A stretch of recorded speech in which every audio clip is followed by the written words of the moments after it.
bless up. We don't bless down.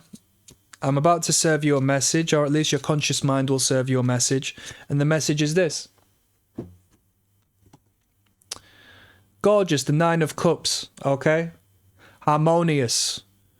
All in a line, all in plain view. Behind us, yes. Outside of our awareness, yes. But we are aware of some degree of presence when one cup wants to show its face. The cup represents the emotions, okay?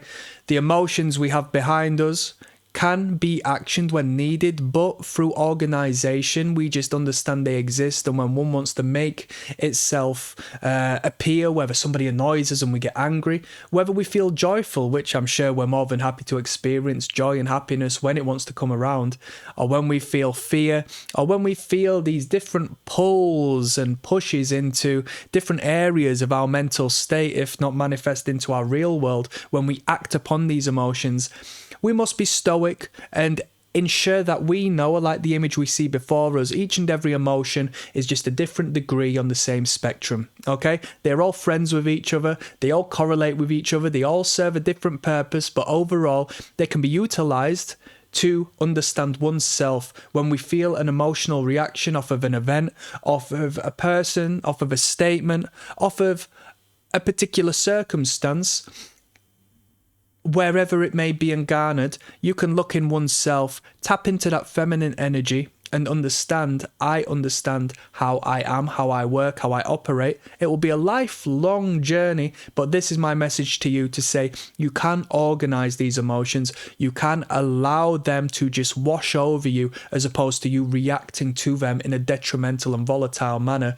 This comes with self-understanding, and to understand one's emotional context and push and pulls and reactions and actions, you're going to become the most powerful person you've ever known as you start to see the world act and react based upon the emotional pulls and pulls of engagement with people they do or don't like, how the media influences them to be fearful per se, or this, that, and the third. You can hold yourself calm, understand how you're feeling, and I like the individual who is cool, calm, reserved, and to a degree closed off non-verbally with the crossing of the arms.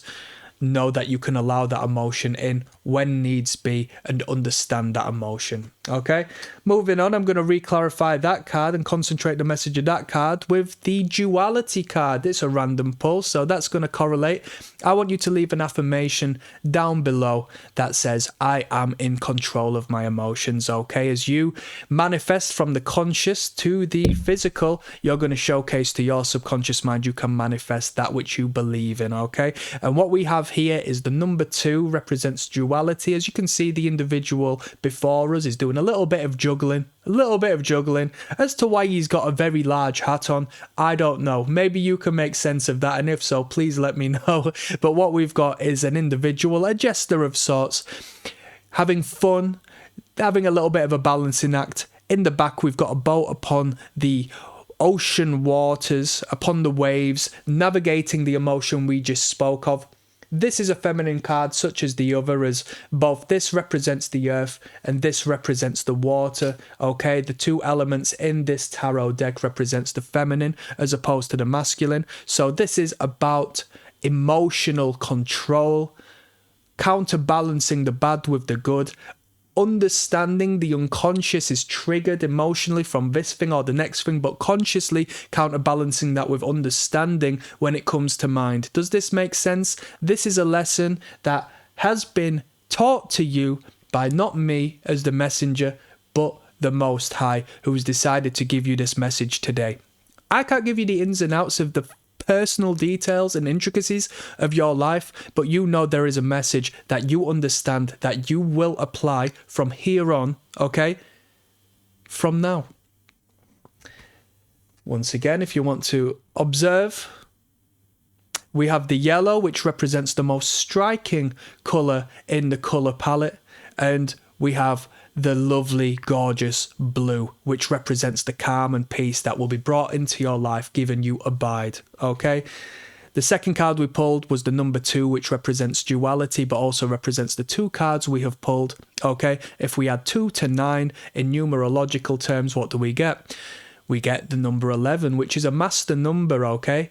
If we were to take 11 and put them together, 1 and 1, the twin towers, all right? We're not going to go into that symbology, but what we will have is duality once again, re-emphasized for 2. The 2 is your conscious thinking mind thinking, okay, I feel how my unconscious is being provoked by this, that, and the third. Maybe I need to look inside and see whether it correlates with maybe a childhood trauma, a parental figure as to why I don't like this person or why I'm reacting. Maybe I'm repressing something I don't like about myself and I'm seeing it in them, and so I'm attacking them.